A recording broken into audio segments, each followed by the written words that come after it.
감사합니다.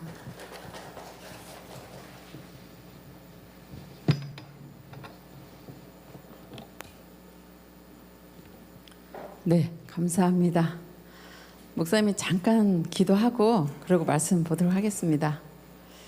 하나님 아버지, 우리 많은 친구들이 영상으로 예배를 드리고 하나님은 그들의 중심을 보시며 영광을 받으십니다. 저는 그 친구들의 모습을 볼 수가 없으니 좀 마음이 안타깝습니다. 하나님, 언제 어디서나 또 어렵고 힘든 어떤 상황 가운데서도 우리가 주님께 예배하기를 기뻐하는 우리들 될 수 있도록 도와주시옵소서. 학생들에게 말씀을 사모하고 또 이제 기도하기에 힘쓰는 학생들이 되기를 원합니다. 이제 우리 학생들 방학도 하였는데 짧은 방학 기간이지만 하나님 시간을 보람있게 보낼 수 있게 도와주시고 이 방학 기간에 자기들의 약한 그 과목을 준비하고 공부하는 그런 시간일 뿐만 아니라 시간을 내어서 꼭 하나님 앞에 엎드려 기도함으로 하나님과 더욱더 친밀해지는 방학 기간 될 수 있도록 도와주시옵소서. 이 시간 말씀을 증거합니다. 성령 하나님 의지합니다. 신뢰합니다. 저의 입술과 생각을 주관하시며 성령님 기름 부어 주실 것을 믿습니다. 도와주시고 이 예배 가운데 자정하신 하나님을 우리들 모두가 다 느끼고 만나는 귀한 시간 되도록 도와주시옵소서. 감사하며 예수님 이름으로 기도합니다. 아멘. 감사합니다. 네, 오늘 말씀의 제목은요, 무덤에 대한 우리의 대답이에요. 무덤에 대한 우리의 대답. 그래서 본문은 마가복음 16장 1절에서 8절입니다. 마가복음 16장 1절에서 8절 저하고 우리 친구들하고 함께 같이 봉독하도록 하겠습니다. 왜 그럴까요? 왜 안 넘어가죠? 네, 같이 읽겠습니다. 안식일이 지남에 막달라 마리아와 야고보의 어머니 마리아와 또 살로메가 가서 예수께 바르기 위하여 향품을 사다 두었다가 안식 후 첫날 매우 일찍이 해 돋은 때에 그 무덤으로 가며 서로 말하되 누가 우리를 위하여 무덤 문에서 돌을 굴려주리요 하더니 눈을 들어본즉 돌이 벌써 굴려졌으니 그 돌이 심히 크더라. 무덤에 들어가서 흰옷을 입은 한 청년이 우편에 앉은 것을 보고 놀라매 청년이 이르되 놀라지 말라. 너희가 십자가에 못 박히신 나사렛 예수를 찾는구나. 그가 살아나셨고 여기 계시지 아니하니라. 보라, 그를 두었던 곳이니라. 가서 그의 제자들과 베드로에게 이르기를 예수께서 너희보다 먼저 갈릴리로 가시나니 전에 너희에게 말씀하신 대로 너희가 거기서 배우리라 하라 하는지라. 여자들이 심히 놀라 떨며 나와 무덤에서 도망하고 무서워하여 아무에게 아무 말도 하지 못하더라. 아멘. 지난 주일에 우리 말씀을 잠깐 생각해 볼까요? 지난 주일 예수님이 십자가에서 숨을 거두셨어요. 그리고 모든 것이 끝나버린 듯한 그 순간에 그 순간까지 예수님과 함께 있었던 사람들이 누구였죠? 사도들이었던가요? 아닙니다. 누구였죠? 여자 제자들이라고 불릴 수 있을 만한 여인들하고 그리고 또 한 사람, 아리마대 사람 요셉이었습니다. 아리마대 사람 요셉은 산헤드린 공회원이었어요. 그래서 그 산헤드린 공회원이었던 아리마대 사람 요셉은 빌라도에게 가서 예수님의 시체를 내어달라고 합니다. 빌라도는 벌써 예수님이 숨을 거두셨다고? 그러면서 백부장에게 예수님이 과연 죽으셨는지 확인해 보라고 그러죠. 백부장은 예수님이 이미 숨을 거두셨다고 그러고 이제 시체를 넘겨주잖아요. 그 아리마대 사람 요셉이 세마포, 예수님 시체를 쌀 그 세마포를 급히 가서 사옵니다. 사오고 나서 이제 그 사람은 산헤드린 공회원이고 권위가 있던 사람이라서 아마 종들하고 같이 십자가에서 예수님 시체를 이렇게 내린 것 같아요. 예수님 시체를 내려서 이제 머릿속으로 한번 생각해 보세요. 예수님 시체를 내렸어요. 그리고 두 손과 두 발에 박혀 있던 대못을 다 뽑아냅니다. 뽑아내고 머리는 또 뭐가 박혀 있었나요? 가시면류관이 푹 씌워져 있었죠. 가시면류관을 벗겨내죠. 그리고 예수님 십자가 지기 전에 채찍으로 엄청나게 많이 맞아서 살점이 막 다 뜯어져 나가지고 피가 엉망이겠죠. 그 피자국을 닦고 창으로 십자가에서 옆구리를 쿡 찔렀잖아요. 죽었는지 확인한다고. 그때 그 흘렸던 그 피자국 이런 거 막 닦습니다. 닦고 나서 세마포에다 막 싸가지고 아리마대 사람 그 요셉이 자기가 죽으면 자기 시체를 누이려고 미리 장만해뒀던 새로운 무덤이 있어요. 유대인들은 굴을 파요, 바위에다가. 그래서 그 바위 무덤에다가 시체를 놓거든요. 자기를 위해서 준비됐던 그 새 무덤이죠. 그 무덤에다가 예수님의 시신을 갖다가 안치합니다. 안치하는 것을 누가 끝까지 다 보고 있느냐면 여인들이 보고 있어요. 막달라 마리아랑 요새의 어머니, 요새의 어머니, 야고보의 어머니이기도 합니다. 그 야고보의 어머니가 다 보고 있어요. 그리고 끝까지 함께 했기 때문에 그 두 여인들은 예수님의 무덤이 어디 있는지 위치를 정확하게 아는 거죠. 그리고 무덤에다가 시체를 안치해 놓고 나와서 아리마대 사람 요셉이 사람들을 시켜서 큰 돌문 있잖아요. 무덤의 문. 그거를 갖다가 딱 세우죠. 왜냐하면 시체를 놓고 그냥 놓아버리면 짐승들이 가서 시체를 훼손할 수가 있잖아요. 그래서 유대 사람들은 큰 돌문으로 무덤을 딱 막아놔요. 그래서 막아놓고 이제 왔는데 금요일에 안식일에 예수님이 이제 안식일에는 사람들이 못 움직이니까 안식일에 지나서 주일 새벽에 여인들이 막 향품을 가지고 올라가요. 예수님의 무덤으로 지금 올라가는 겁니다.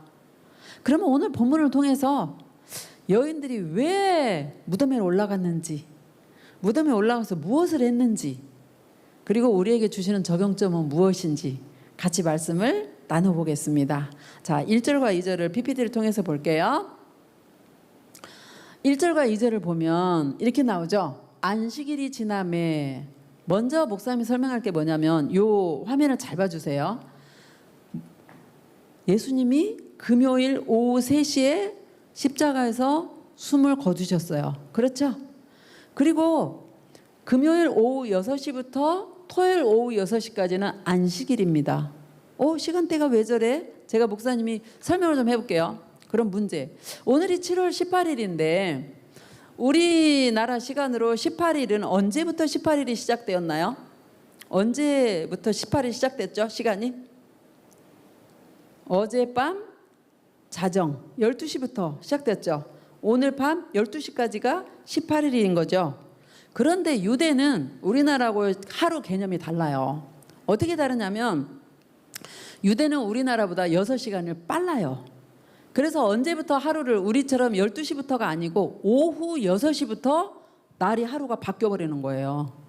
그래서 그 모세가 창세기를 기록했잖아요. 모세는 또 히브리 사람이잖아요. 그러니까 자기들의 시간 개념으로 성경을 쓸 때 창세기 보면 저녁이 되고 아침이 되니 첫째 날이니라 이렇게 표현돼 있죠. 그래서 그래요. 그래서 유대인들이 볼 때 오후 6시부터 그러니까 금요일 오후 6시부터 토요일 오후 6시까지가 안식일이란 말이죠. 그러면 예수님을 금요일 오후 3시에 숨을 거두셨고 십자가에서 내린 그 예수님을 이 무덤에다가 안식일이 되기 전에 넣어야 돼. 왜냐면 안식일이 되면 사람들이 움직이지를 않아요.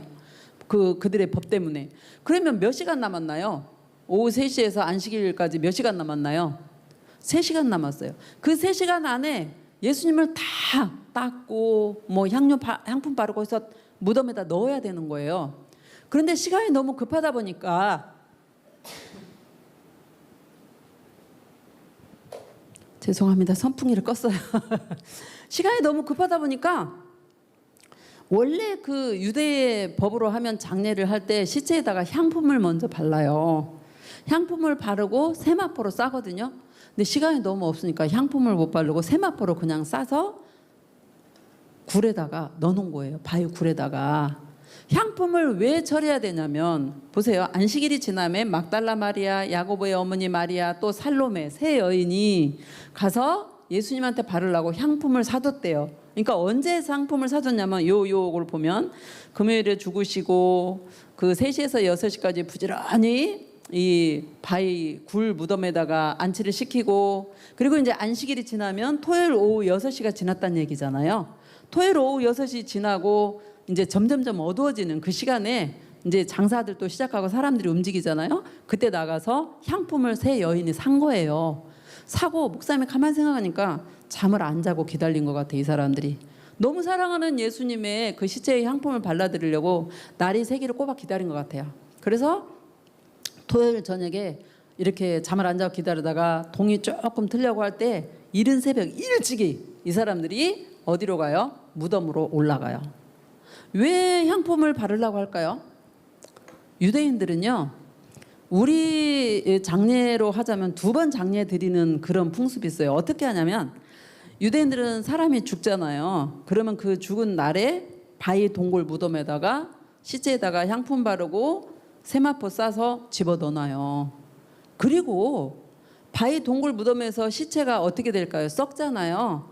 썩으면 1년 후에 썩은 살 이제 없잖아요. 뼈만 이렇게 함에다 담아가지고 가족 묘지에다가 안장을 해요. 그래서 2번 장례하는 거하고 비슷하다 그래요. 그러니까 여기서 이 향품을 왜 바르냐면 향품은 시체를 바위 무덤에다 넣어놓으면 시체가 어떻게 될까? 썩으면서 냄새가 굉장히 나잖아요. 그 냄새 나는 걸 중화시키려고 향품을 바르는 거예요. 그러니까 냄새가 심하게 나지 말라 이러고 향품을 바르는 거예요. 그래서 이 안식 후 첫날에 여인들이 이제 일찍 무덤으로 이 세 여인이 올라가요. 올라가서 3절과 4절을 보면 서로 뭐라고 말을 하냐면 누가 우리를 위해서 무덤문에서 돌을 굴려주지? 라고 염려를 하는 거예요. 이 말은 무슨 말이냐면 이 무덤 한번 보세요. 이스라엘의 무덤이 이렇게 생겼다고 합니다. 바위에 이렇게 구멍을 뚫고 여기 굴을 만들었잖아요. 그래서 여기다가 이제 시체를 넣어놓고 이 돌문으로 딱 닫는 거예요. 근데 이 돌문이 얼마나 무겁냐면 약 1톤에 가깝대요. 1000kg 가깝대요. 왜 이렇게 무겁게 해놨을까? 짐승들이 가서 시체를 막 훼손하고 이러니까 못 움직이도록, 함부로 못 움직이도록 이렇게 돌문을 갖다 여기다 막는데요. 그리고 이거를 열려면 어떻게 하냐면 장정들이 몇 사람이 가서 지렛대 있잖아요. 지렛대로 이렇게 움직여가지고 연대는 거예요. 그러니까 여자들 셋 힘으로 이 무덤 문을 열 수 있을까요? 못 엽니다. 그 여인들이 참 대단한 게 뭐냐면 우리가 무덤에 올라가 봤자 그 앞에 돌문을 우리가 어떻게 못하잖아. 그냥 포기하자. 이럴 수도 있었을 거잖아요. 근데 여인들은 어떤 생각이냐면 해보는 거예요. 일단 해보자. 향품을 가지고 혹시 누가 우리를 위해서 돌문을 옮겨줄 사람이 있을지도 몰라라는 그 믿음을 가지고 올라가는 거예요. 그러니까 무조건 포기를 하지 않는 거죠. 그리고 올라갔는데 가서 보니까 이 그림이 굉장히 잘 그려진 그림이에요. 돌문이 굴려져서 문이 열려진 거예요. 여자들이 얼마나 놀랐을까요? 깜짝 소스라치게 놀랐을 거예요. 자, 그러면 이 여인들이 올라가가지고 올라갈 때 목사님이 문제를 하나 댑니다. 이 여인들이 올라갈 때 예수님이 부활하실 거라고 기대를 하고 올라갔을까요? 그 기대가 없이 올라갔을까요? 뭐가 맞는 답인 것 같아요? 여자들이 왜 어떤 마음으로 올라갔을 것 같아요?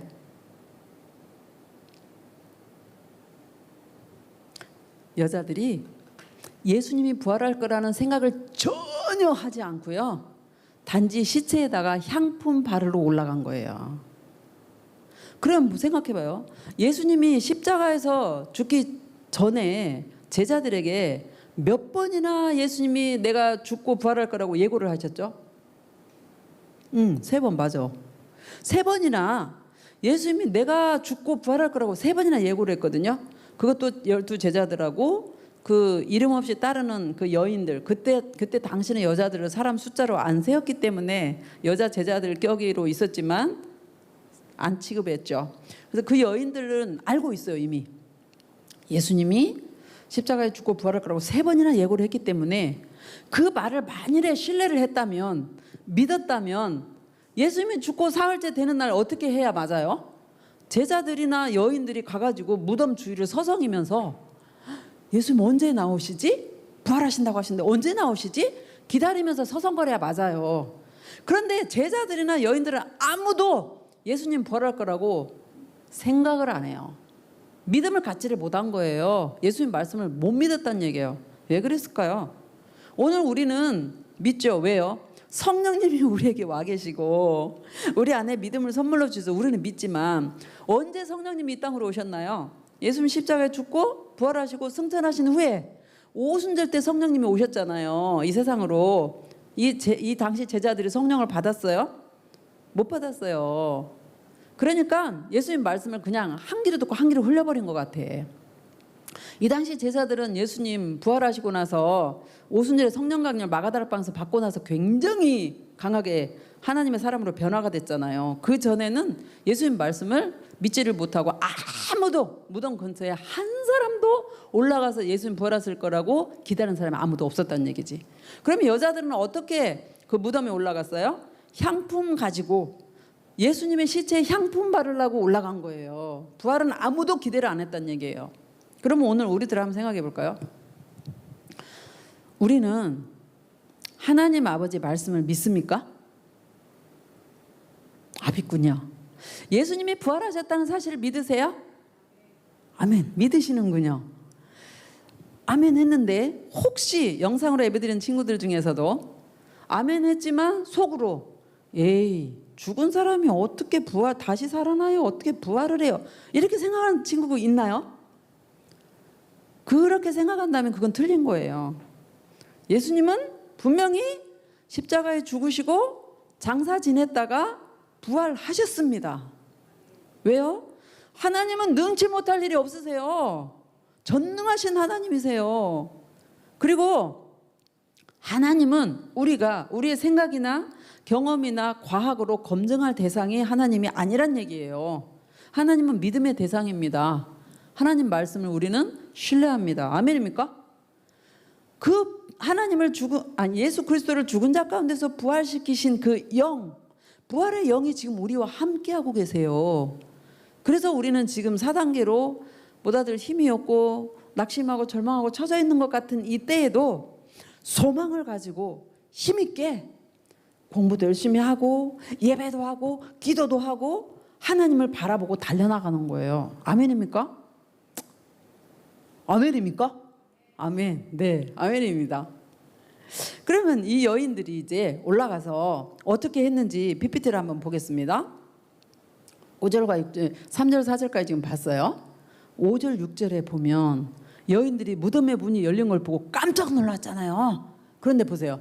무덤에 들어갔어요. 이제 무덤 문 열린 거 보고 한번 놀라고 무덤에 딱 세 여인이 들어갔는데 예수님 시체가 안 보이는 거예요. 그리고 예수님 시체 놓았던 그 오른쪽에 누가 앉아 있냐면 흰 옷을 입은 한 청년이 우편에 앉아 있는 거예요. 그러면서 이 흰 옷을 입은 청년이 누굴까요? 천사입니다. 천사가 뭐라고 말하냐면 놀라지 마세요. 여인들 당신이 지금 십자가에서 죽은 나사렛 사람 예수님을 찾으러 온 거죠? 이렇게 물어봐요. 찾으러 왔죠? 근데 그 나사렛 예수는 살아났어요. 여기에 계시지 않아요. 이거 보세요. 예수님 두었던 그곳에 시체 놓았던 그곳에 없잖아요. 예수님 살아나셨어요. 라고 이 천사가 말을 합니다. 근데 이 말을 지금 누가 듣고 있냐면 이 세 여인이 들으면서도 확 믿지를 못해요. 확 믿지를 못해. 그리고 이 여인들은 굉장한 게 뭐냐면 천사를 통해서 예수 그리스도가 부활하셨다는 사실을 제일 처음으로 듣는 사람들이 여인들이에요. 근데 이 여인들은 천사를 통해서 예수님 부활하셨다는 그 소식을 들으면서도 기뻐서 할렐루야가 아니라 무섭고 두려워해요. 왜? 전혀 부활을 생각하지 않았기 때문인 거죠.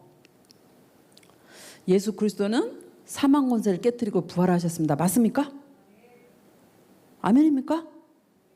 아멘입니다. 이제 저를 한번 봐주시면 예수님은 십자가에서 우리의 죄를 지고 우리의 죄값을 대신해서 나 대신 공의 하나님 앞에서 죄값을 담당하고 죽으셨어요. 그 죽으신 예수님이 이미 예고하신 대로 사흘째 되는 날 장사 지낸 그곳에서 부활하신 겁니다. 사망 권세를 깨뜨리신 거예요. 왜? 죄값은 사망이라 그러는데 우리 죄의 값을 지고 죽으셨지만 그 죽음의 권세, 사망의 권세를 깨뜨리고 하나님께서 그를 다시 일어나도록 이렇게 세우셨다는 얘기예요. 살아나게 하셨다는 얘기예요. 부활시키셨다는 얘기예요. 아멘입니까? 아멘입니다.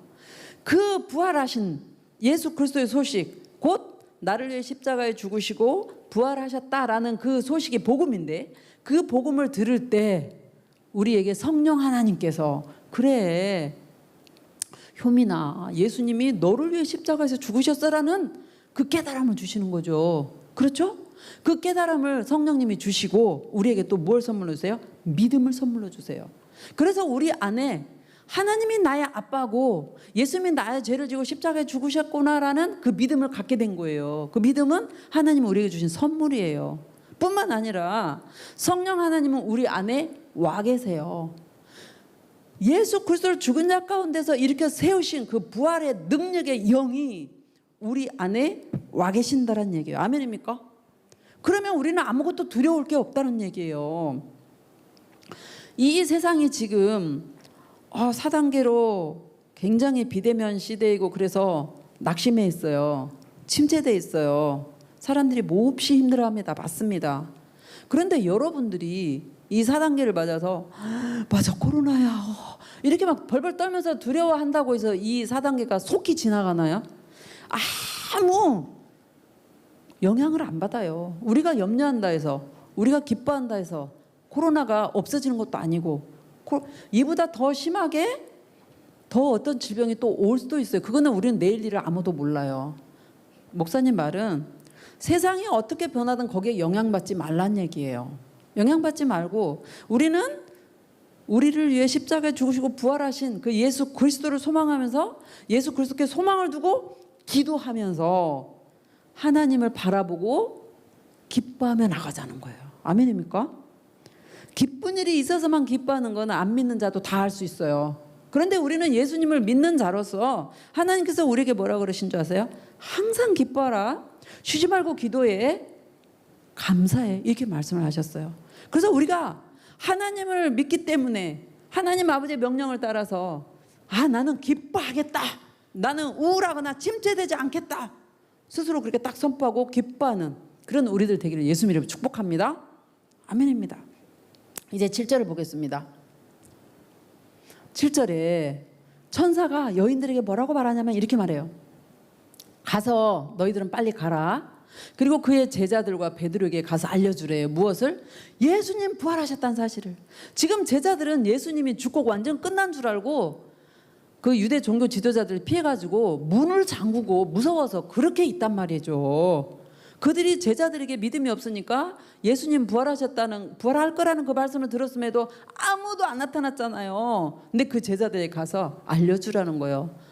예수님 부활하셨다는 첫 소식을 누가 들었냐? 여인들이 듣고, 여인들을 통해서 누가 듣게 만들어요? 제자들을 통해서 제자들에게 가서 이렇게 말을 하래요. 어떻게? 예수님이 너희보다 먼저 갈릴리로 가시는데 전에 너희에게 말씀한 대로 너희가 거기서 예수님 만날 거야. 전에 예수님이 말씀하셨다는 거지. 그게 언제냐면 여러분 조금만 생각해 보면 마가복음 14장 28절에 예수님께서 마지막 유월절 만찬을 드실 때 제자들에게 뭐라 했냐면 너희들이 다 나를 버리고 도망갈 거야. 그러니까 거기서 막 베드로가 벌쩍 뛰잖아요. 안 도망가요. 제자들이 뭐라 했어요? 예수님과 같이 죽음의 자리까지 갈지언정 우리는 안 간다고요. 그 소리 뻥뻥 쳤거든요. 근데 그 제자들이 아무도 안 나타나죠. 예수님 잡혀갈 때 다 도망가 버렸잖아요. 근데 예수님께서 거기서 뭐라 그랬어요? 내가 살아난 후에 너희보다 먼저 갈릴리로 갈 거야. 그게 14장 28절이잖아요. 내가 살아난 후에 너희보다 먼저 갈릴리로 갈 거야. 가서 너희랑 만나자. 어디서 다시 예수님의 그 사명 또 제자로서의 사명을 어디서 다시 다지자? 갈릴리. 갈릴리는 굉장히 소외되고 어렵고 촌이에요. 지금도 예수님은 소외되고 어렵고 힘들어하고 가난한 그들의 마음을 만지기를 원하세요. 그 갈릴리에서 만나자 이렇게 하시는 거예요. 근데 여자들이 천사들에게 이 말을 듣고 어떻게 반응을 하냐? 심히 놀라서 떨어요. 그러니까 이들이 정말로 예수님 부활하실 것에 대한 기대가 있었다면 예수님 부활했고 너희들 이 소식을 가서 제자들에게 알려 하면 막 신나게 갈 거 아니에요. 그죠? 근데 여자들이 어떻게 해요? 심히 놀라서 떨면서 무덤에서 결국은 뭐 어떻게 하나요? 도망을 해요. 도망가고 무서워해서 아무에게 아무 말도 하지 못해요. 다른 병행 그 마태, 마가, 누가가 공간복음이잖아요. 마가복음 빼고 마태나 누가복음 보면 예수님이 그렇게 무서워하는 그 여인들 중에 막달라 마리를 만나주죠. 그리고 막달라 마리아 확인하고 쫓아가서 제자들에게 가서 다 알리는 그 장면들이 다른 복음서에는 나와요. 자, 이 본문을 통해서 목사님이 하나 물어보려고 그래요. 여러분에게. 아까도 목사님이 얘기했지만 여인들이 왜 이렇게 무서워하고 두려워 떨면서 도망해버렸나요? 왜 도망했을까요? 부활을 전혀 생각지 못했는데 예수님 부활했다 그러고 이 소식 가서 전하라니까 두렵고 무서움에 막 도망해버렸잖아요. 그러면 한번 생각해 보세요. 목사님이 이제 질문을 하나 할게요. 무덤의 문이 왜 열렸을까요? 예수님이 묻혔던 그 무덤의 문이 왜 열렸을까요? 생각해봐요. 여러분에게 생각이 필요합니다. 무덤의 문이, 오늘 그 설교의 제목이 뭐였어요? 빈 무덤에 대한 우리의 대답이었잖아요. 그렇죠? 그럼 빈 무덤, 왜 무덤이 비었고 무덤의 문이 왜 열렸을까? 생각해보세요. 경성아, 왜 열렸을까? 아, 예수님이 부활했을 때 나가야 되니까? 아, 또 그렇게 생각하나요? 경성이처럼 생각하는 게 거의 보편적인 생각이에요. 그런데 중요한 거 하나. 예수님이 부활하신 그 부활체로 제자들을 만나러 갔을 때 제자들이 문을 닫고 이렇게 문을 잠그고 있었잖아요. 근데 예수님이 어떻게 했어요? 쑥 들어가 버렸죠. 예수님이 부활하신 몸은 시공간을 초월해요. 그래서 문을 잠궈서도 쑥 들어가 버린단 말이죠. 그러면 무덤에서 부활을 했을 때 과연 무덤 문을 열어주어야만 나오시는 분이 예수님이었을까요? 그렇지 않아요. 예수님 몸은 그 무덤 문이 잠겨 있어도, 돌문이 있어도 나가버리시면 나가버릴 수 있는 그 시공간을 초월하는 그런 몸이라는 거죠. 부활체로. 그러면 왜 무덤의 문을 굳이 천사가 열었을까? 사람들 보라고. 와서 봐라. 예수님 시체 분명히 놓았는데 부활하시고 없다라는 거예요. 빈 무덤이라는 거예요. 빈 무덤. 여자들이 왜 그러면 그 무덤을 보고도 믿지를 못하고 소스라치게 놀랐을까? 여인들이 전능하신 하나님이 죽은 자 가운데서 사람을 살리시는 그 능력을 몰랐던 거죠. 그리고 예수 그리스도의 말을 믿지를 못했던 거죠. 오늘날 한번 보세요. 세계적으로 4대 성인을 누구 꼽아요? 4대 성인을. 예수, 공자, 석가, 마호메트. 근데 마호메트 대신에 소크라테스를 꼽는 사람도 있어요. 두 부류입니다. 이 예수, 공자, 석가, 마호메트에서 예수님도 어차피 하나님이시지만 하나님이셨던 예수님이 사람의 몸을 입고 오셨으니까 이 4대 성인에서 무덤이 빈 그런 사람은 누구밖에 없는 줄 아세요? 예수 그리스도밖에 없어요. 다른 성인들은 화려한 무덤이, 이 사람은 인생을 살다가 죽었다 끝났다라는 것을 무덤이 증거를 하고 있어요. 그런데 예수님의 무덤은 비었어요. 왜? 예수님은 무덤에서 죽고 끝난 게 아니거든. 예수님은 부활하셨다라는 거예요. 아멘입니까? 그래서 기독교는 부활의 종교고 생명의 종교예요. 예수 그리스도, 십자가에 죽고 부활하신 예수 그리스도를 우리가 믿었을 때 우리는 하나님을 아빠라고 부를 수 있는 특권을 갖게 되고 성령님이 함께 하시며 우리는 예수 이름으로 기도할 특권을 얻게 되잖아요. 그런 우리가 자칫하면 여인들처럼 빈 무덤에 갇혀 있을 수가 있어. 어떻게? 하나님의 말씀을 신뢰를 안 한다든가, 내가 예수님 믿기 이전에는 예수님을 전혀 모르는 삶이고 예수님이 내 삶에서 없었던 삶이잖아요. 예수님 만나기 이전에는. 그렇죠? 그때는 죄를 져도 죄인지를 모르고 살았거든요. 자기가 원하는 대로, 자기 마음이 욕구가 원하는 대로 살고도 그게 죄인지를 몰랐다면 예수 그리스도를 믿고 하나님의 자녀가 된 후에는 우리가 죄를 질 때 성령께서 우리에게 터치를 해줘요. 회개해야 돼. 그거 죄야. 양심의 가책을 주거든요. 그렇죠? 목사님 무슨 말하고 싶어서 이러냐면 믿기 이전에 우리의 옛날의 삶, 그거를 무덤이라고 생각한다면 그 무덤에서 우리는 나와야 돼요. 왜? 예수 그리스도를 믿고 하나님의 자녀된 새로운 새 것이 되었으니까. 근데 하나님의 자녀라고 하면서 생활은 마치 예수님을 없는 옛날 그 빈 무덤 같은 생활을 똑같이 하고 있다. 하나님이 안 기뻐하세요. 하나님의 자녀는 하나님의 자녀답게 살아가야 되는 그런 삶을 살 책임이 우리한테 있어요. 내 힘으로? 아니요. 성령께서 우리에게 힘을 주시고 우리는 은혜를 받아서 그렇게 살아갈 수가 있어요. 은혜는 언제 은혜를 받게 될까요? 마지막 질문인데 은혜는 언제 은혜를 하나님 주신 게 될까요? 기도할 때, 말씀 볼 때, 예배할 때입니다. 아멘입니까?